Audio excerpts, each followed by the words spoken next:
আর কত শহীদ এটা শোনাবেন শেষে? ও এটা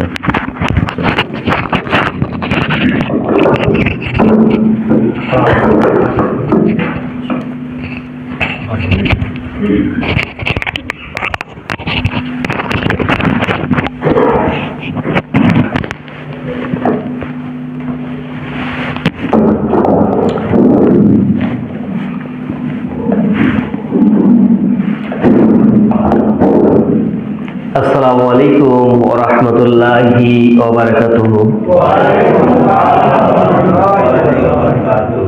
কেমন আছেন আপনারা? একটু হাসি মুখে বলেন আলহামদুলিল্লাহ। যখন কোনো কথা বলবেন, এই কথা বলাটা যদি হাসি মুখে বলেন, সেটাও কিন্তু সদকায়ে জারিয়া। আল্লাহ রাব্বুল আলামিন আমাদেরকে সকলকে কবুল করেছেন, সবাই বলুন আমিন। আলহামদুলিল্লাহ আলহামদুলিল্লাহি নাহমাদুহু ওয়া নাস্তাঈনুহু ওয়া নাস্তাগফিরুহু ওয়া নু'মিনু বিহি ওয়া নাতাওয়াক্কালু আলাইহি ওয়া নাউযু বিল্লাহি মিন শুরুরি আনফুসিনা ওয়া মিন সাইয়্যাতি আমালিনা। من يهده الله فلا مضل له ومن يضلله فلا هادي له ونشهد أن لا إله إلا الله وحده لا شريك له ونشهد أن سندنا وحبيبنا وطبيبنا ومولانا محمدا عبده ورسوله أرسله بالحق بشيرا ونذيرا بين يدي الساعة من يطع الله رسوله فقد رشد ومن يعصهما فقد غوى فقد قال الله تعالى في شأن كلامه المجيد وفرقانه الحميد. فأعوذ بالله من الشيطان الرجيم. بسم الله الرحمن الرحيم. الحمد لله الذي خلق السماوات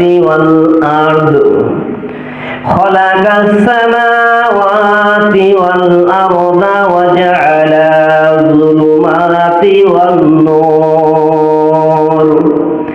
ثم الذين كفروا بربهم يعدلون.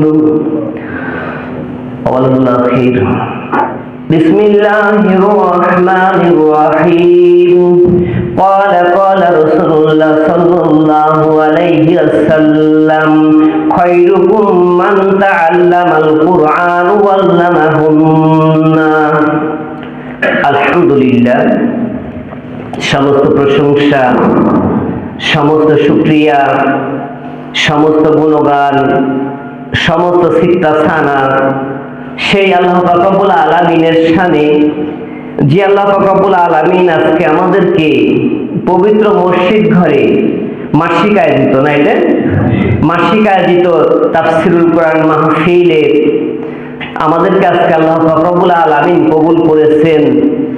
যে আল্লাহ পাক রব্বুল আলামিন আমাদেরকে অসুস্থ করে মেডিকেলের বেডে রাখতে পারতেন কিনা, কিন্তু তা না করে কি করেছে, আমাদেরকে একটি পবিত্র জায়গায়, পবিত্র স্থানে, পবিত্র অবস্থায় একত্রিত হওয়ার তৌফিক দান করেছেন। সেই জন্য সেই আল্লাহ তাআলার শুকরিয়া আদায় করে সবাই সমস্বরে বলি আলহামদুলিল্লাহ।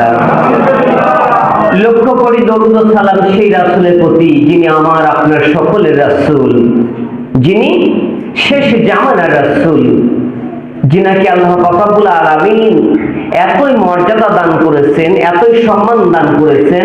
মহাগ্রন্থ আল কুরআনুল কারীম, the holy Quran, the complete code of life, যেটা মানব জাতির পূর্ণাঙ্গ জীবন বিধান, সেই জীবন বিধানের মধ্যে সূরা ইয়াসিনের মধ্যে বললেন, ইন্নাকা লামিনাল মুরসালিন, হে নবী আপনি শুধুই নবী নয়, আপনি নবীদের মধ্যে সেরা নবী। বলুন সুবহানাল্লাহ। তিনি হচ্ছেন আমার আপনার বিশ্ব জাহানের নবী, যিনাকে আল্লাহ রব্বুল আলামিন এত সম্মান দান করেছেন, এত মর্যাদা দান করেছেন। মক্কার ইহুদি, খ্রিস্টান, বেধর্মী যারা ছিল তারা পর্যন্ত সম্মানিত করেছেন। কিভাবে করেছেন? তার কথায়, তার আচরণে, তার ব্যবহারে, তার আখলাকে, তার চরিত্রে ইসলামের পথে মানুষ পর্যায়ক্রমে একের পর এক চলে এসেছে। বলুন সুবহানাল্লাহ। কিভাবে এসেছে? ছোট্ট একটু উপমা দিলে বুঝতে পারবেন। হুজুর আকরাম সাল্লাল্লাহু আলাইহি সাল্লাম মসজিদে নববীতে বসে আছেন। যখনই নবী ও রাসূলের নাম শোনা হয় তখন কিন্তু বলতে হবে সাল্লাল্লাহু আলাইহি সাল্লাম, কারণ আল্লাহ রাসূল বলেছেন ওই ব্যক্তি সবচেয়ে বেশি কৃপণ যে আমার নাম শোনা পরেও দরুদ শরীফ পড়ে না। আমরা জানি যে টাকা পয়সা আছে, টাকা পয়সা দিল না, সেই জন্য সে কৃপণ। অর্থ সম্পদ আছে, আমি চেয়েছি, দান চেয়েছি, সাহায্য চেয়েছি, এরপরে আমাকে সাহায্য দেয় নাই, তার মানে কৃপণ। কিন্তু আল্লাহ রাসূল বলেছেন সবচেয়ে বেশি কৃপণ ওই ব্যক্তি যে আমার নাম শোনা পর সাল্লাল্লাহু আলাইহি সাল্লাম কি পড়ে নাই। হুজুর আকরাম সাল্লাল্লাহু আলাইহি সাল্লাম মসজিদ নববীতে বসে আছেন। এমন সময় একটি ইহুদির সন্তান হুজুর পাক সাল্লাল্লাহু আলাইহি সাল্লামকে সালাম জানান, ফাসাল্লামা ইয়া রাসূলুল্লাহ, হে আল্লাহর নবী আপনার প্রতি শান্তি ও রহমত বর্ষিত হোক। ক্বালা রাসূলুল্লাহ সাল্লাল্লাহু আলাইহি সাল্লাম ওয়া আলাইকুমুস সালাম। আল্লাহ রাসূল কি বললেন? তোমার প্রতি শান্তি বর্ষিত হোক।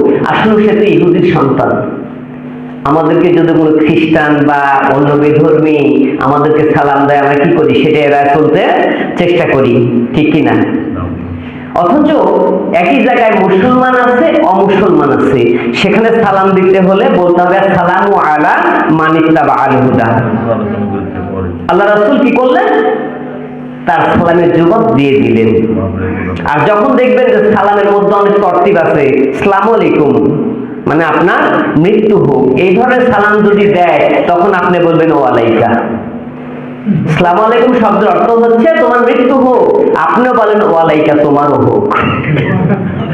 বুঝে আসছে না? আছে না এমন সালাম দেয় না? চেয়ারম্যান সাহেব আসসালামু আলাইকুম, আসসালামু আলাইকুম।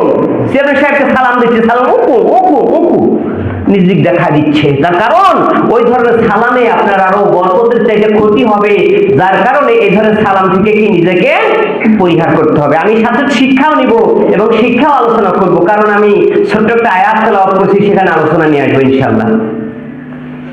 প্যারা হাজিরিন, আল্লাহ রাসূলকে ইহুদির সন্তান ডাকলেন, ইযহাব। আল্লাহ রাসূলকে ডাকার মতো কারো ক্ষমতা ছিল না। কেউ তো আল্লাহ রাসূলকে ডাকার ক্ষমতা রাখে না। যতই সাহাবী ছিল, সকল সাহাবী আল্লাহ নবীর কাছে যে সুন্দরভাবে হাঁটু গেড়ে দিয়ে বসতেন এবং সালাম জানাইতেন। আল্লাহ রাসূলকে কোনো কিছু বলার প্রয়োজন হলে মাথা নিচু করে কথা বলতেন। কিন্তু ইহুদির সন্তান রাসূলকে ডাকলেন। আল্লাহ রাসূল বাহির হয়ে আসলেন। আল্লাহ রাসূলকে লক্ষ্য করে বললেন, ইয়া রাসূলুল্লাহ, আমি মনে মনে মন্তব্য করেছি, মনস্থির করেছি, আগামীকাল দুপুরে আমার বাড়িতে আপনাকে একটু খানা খাওয়াবো। আপনি যদি আমার দাওয়াতটা কবুল করে নিতেন আমি সবচেয়ে খুশি হয়ে যেতাম। ক্বালা রাসূলুল্লাহ সাল্লাল্লাহু আলাইহি সাল্লাম, নাম। সুবহানাল্লাহ বলবেন। আল্লাহ রাসূল বললেন, হ্যাঁ আমি তোমার দাওয়াতকে কি করলাম? অ্যাকসেপ্ট করলাম, কবুল করে নিলাম, গ্রহণ করে নিলাম। আমাদেরকে যদি মানে হিন্দু ভাইরা বা খ্রিস্টানরা বা অন্য জাতি দাওয়াত দিতে আসে, আমরা দাওয়াত কবুল করবো নাকি? আমার একটা প্রশ্ন, তাদের দাওয়াত যদি আপনি কবুল না করেন, তাদের মধ্যে ইসলামের দাওয়াত দিতে যাবেন কি করে? তাদের দাওয়াত যদি আমি কবুল না করিনি, তাহলে তাদেরকে ইসলামের কথা বলবেন কি করে? তার মানে কি, তার সংস্পর্শে আপনিও যাচ্ছেন না, তাদেরকেও আসতে দিচ্ছেন না, আপনি ইসলামের কথা বলতেও তাদের সামনে পাচ্ছেন না। বর্তমান সময় তো হিন্দু ইহুদিদেরকে তো মানে দাওয়াত দেওয়ার প্রয়োজন হয় না, মুসলমান হয়, মুসলমানকে দাওয়াত দিতেই বিরক্ত, মানে শেষ সময় হয়ে যায়। কারণ এক মুসলমান ভাই নামাজে যাচ্ছে, আরেক মুসলমান ভাইরা ডাকলে, এই যা তোর মনে তুই যা, তুই কি আমার কবরে যাবি নাকি, বলেন এই ধরনের কথা। তার মানে কি, হিন্দুদের মধ্যে দাওয়াত দেওয়ার সুযোগ এখনো আমাদের আসে নাই। মুসলমানকে দাওয়াত দিয়ে আমরা শেষ করতে পারি না, হিন্দুদেরকে দাওয়াত দিব কখন?